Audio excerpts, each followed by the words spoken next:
The Soviet army wasn't just strong, they were mysteriously strong. Skinny soldiers would lift weights that seemed impossible.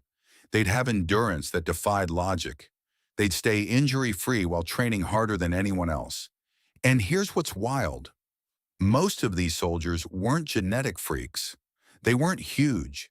Many were lean, even skinny, but they were unbelievably strong.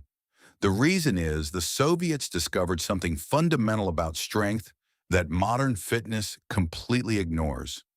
They understood that strength isn't built by destroying your muscles. Strength is built by training your nervous system. And here's what's controversial.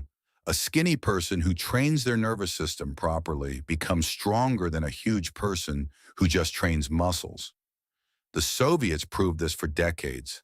Elite soldiers, Olympic wrestlers, UFC fighters coming from this region.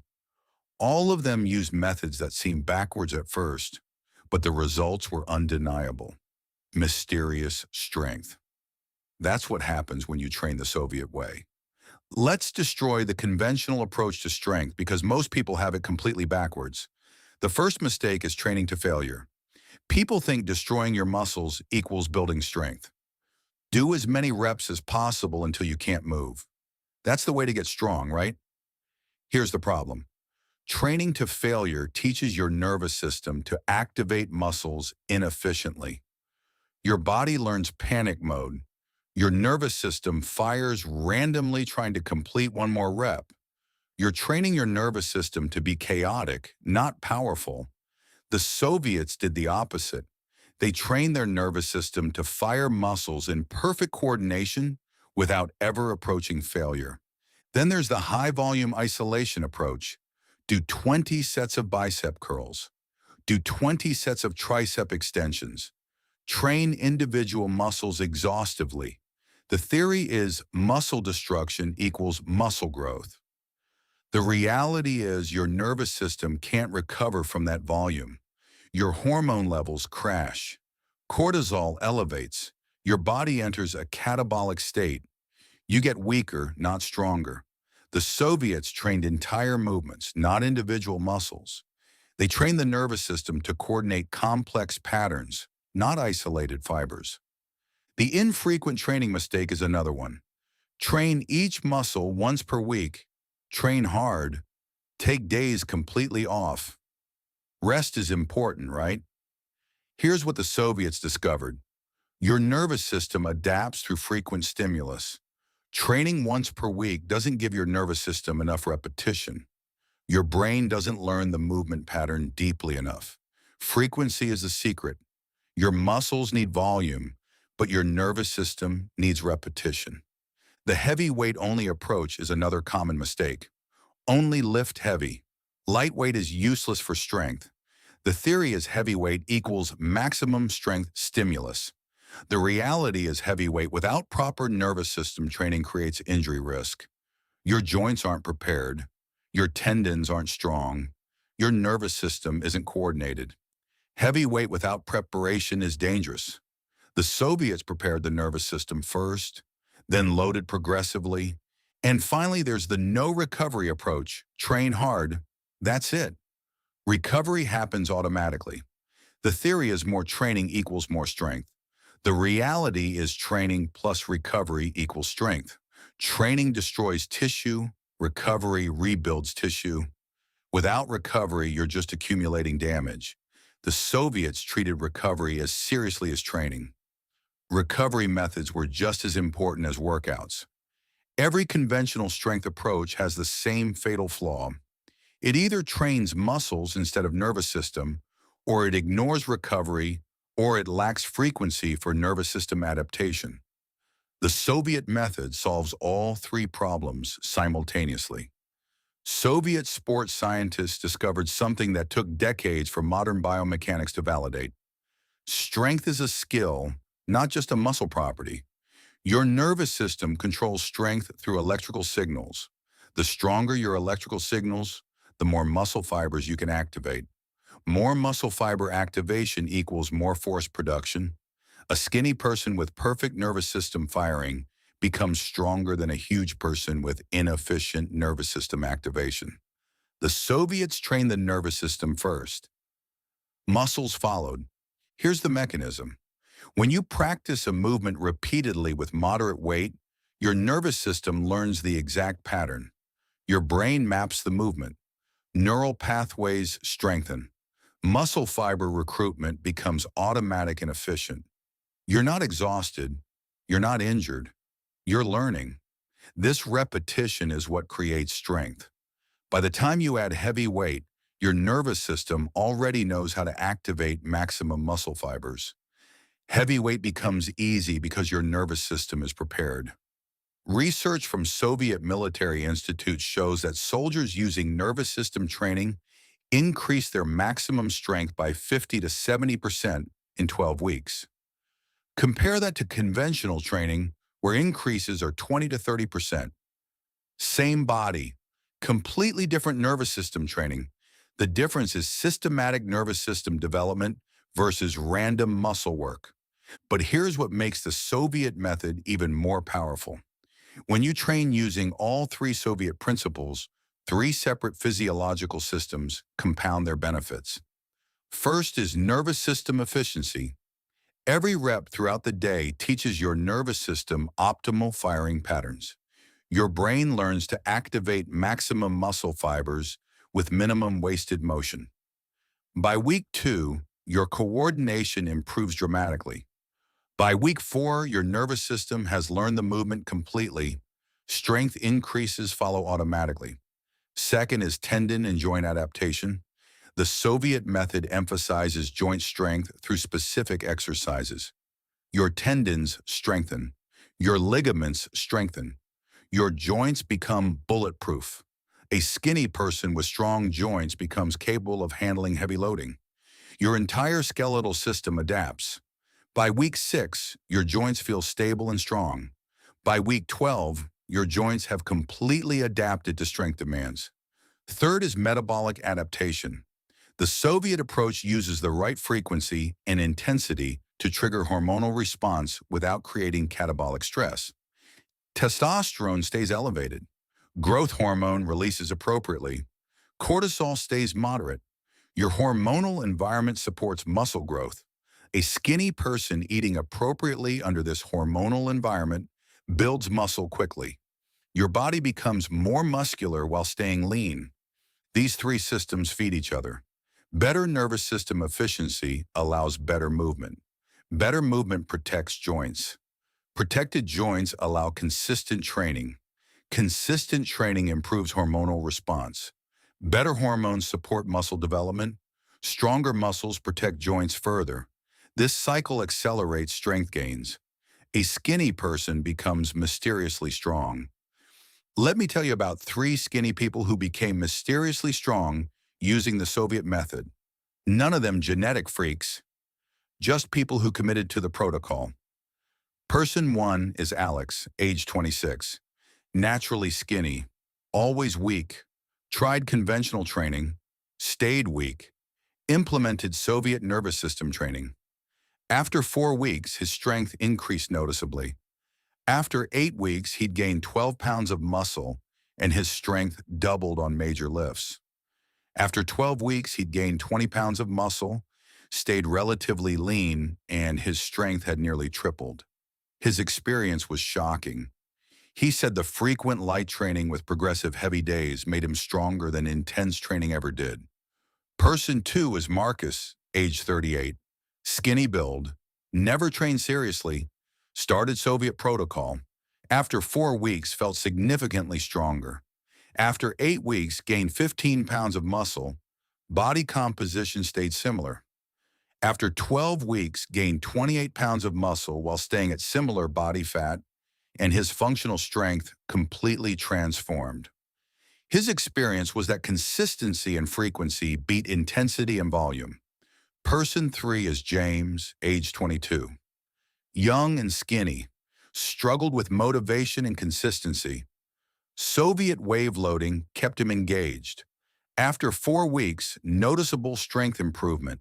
After 8 weeks, gained 18 pounds of muscle. After 12 weeks, gained 32 pounds of muscle, and his strength increased dramatically on every lift. His experience was that the variety in daily training kept him consistent. Easy days didn't feel pointless. Hard days felt manageable. Three skinny people, three different ages, one consistent result. The Soviet method creates mysterious strength. Here's the exact Soviet protocol. This is the structure that creates strength even for naturally skinny people. You're going to train 6 days per week using wave loading. 3 days are hard, 3 days are light. The hard days use nervous system training combined with heavy compounds. The light days use active recovery and skill work. Your nervous system gets frequent stimulus. Your body gets adequate recovery. Strength accelerates. Monday is a hard day. Perform greasing the groove throughout the day. Choose one primary movement. Pull-ups, push-ups, or dips work perfectly. Perform 5 reps every hour. Don't train to failure. Perform 5 quality reps. Rest 1 hour. Repeat. By the end of the day, you've accumulated 40 to 50 reps without fatigue. Your nervous system learned the movement repeatedly. No exhaustion, maximum learning. In addition to greasing the groove, perform 1 kettlebell complex. Kettlebell snatches. Grab the kettlebell. Swing it between your legs. Explosively pull it overhead in one motion. Perform 100 to 150 total reps. Rest when needed. Don't train to failure.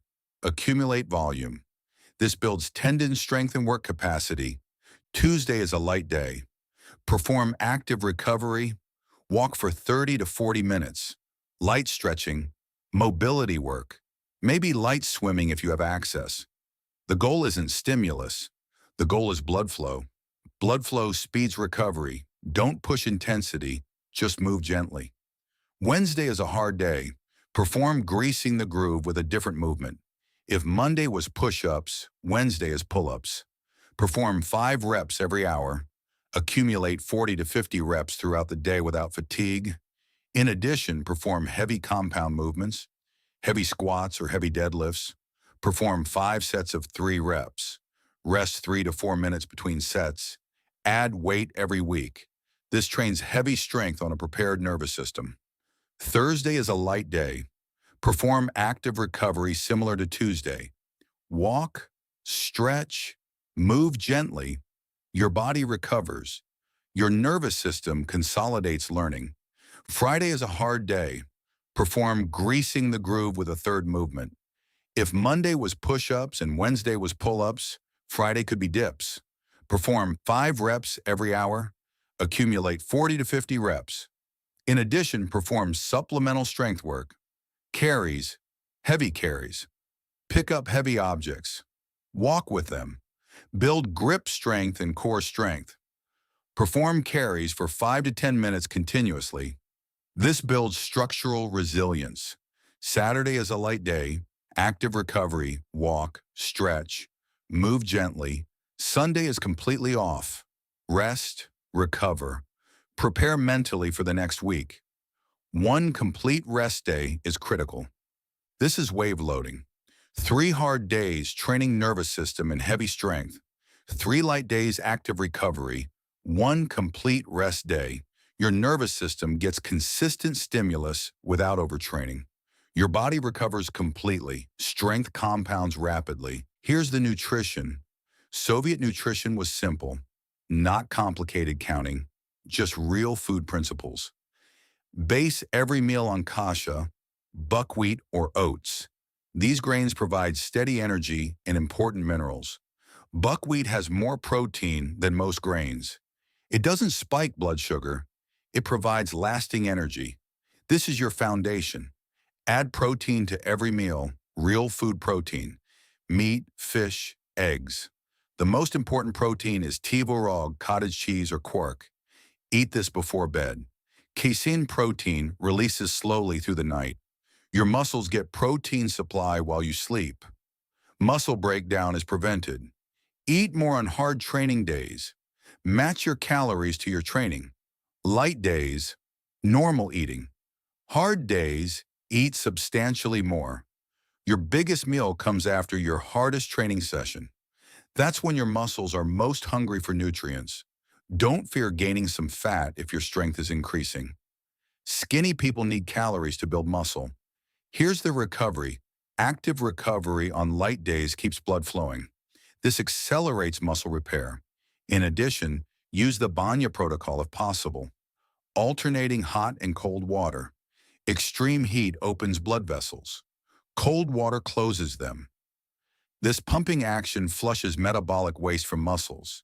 If you don't have access to sauna, hot shower, then cold shower works. Birch branches or gentle massage works too. Any method that increases blood flow supports recovery. Use rhodiola herb. Soviet scientists tested it for decades. It helps your body handle training stress. It reduces the stress hormone that breaks down muscle. It improves endurance and reduces perceived effort. Find it at any supplement store. It's not a magic pill. It just helps your body adapt to training stress. Here's what I want you to do. Not a 4-week trial, not an 8-week experiment, a 12-week commitment to Soviet strength training. Start this week. Establish your baseline. Test your maximum strength on your primary movements. Document it. Weigh yourself. Take photos. Record everything. Then follow the protocol for 12 weeks. Perform wave loading consistently. Hard days and light days alternated. Greasing the groove on all 3 hard days. Heavy compounds on hard days. Active recovery on light days. Follow the nutrition principles. Match calories to training. Eat real food. Use supplemental recovery. Every 2 weeks, retest your strength. How much stronger are you? How much muscle have you gained? Track the progression. By week 6, you'll be noticeably stronger. By week 12, your strength will have increased dramatically. A skinny person will be mysteriously strong. If you're committing to the Soviet strength protocol, drop a comment saying Soviet strength and let me build a community of people who understand that nervous system training creates mysterious strength. And if you want detailed form coaching for kettlebell snatches, how to adjust greasing the groove for your schedule, recovery methods you can implement, or how to continue progression beyond 12 weeks, hit subscribe and turn on notifications because we're building the most scientifically backed Soviet strength community on the internet. People who train like the most effective military force in the world. The Soviets discovered that strength isn't built by destroying muscles. Strength is built by training the nervous system, greasing the groove for nervous system learning, wave loading for recovery and adaptation, heavy compounds for strength expression, real food nutrition for muscle growth, tendon and joint work for resilience. That's the entire system. That's all you need. A skinny person following this protocol becomes mysteriously strong. The decision is simple. Follow conventional training and stay weak or commit to Soviet methodology and become genuinely powerful. The commitment is sustainable. 6 days per week, but only 3 hard days. That's manageable. The results are inevitable. From wherever your strength is now to mysteriously strong, from skinny to powerful.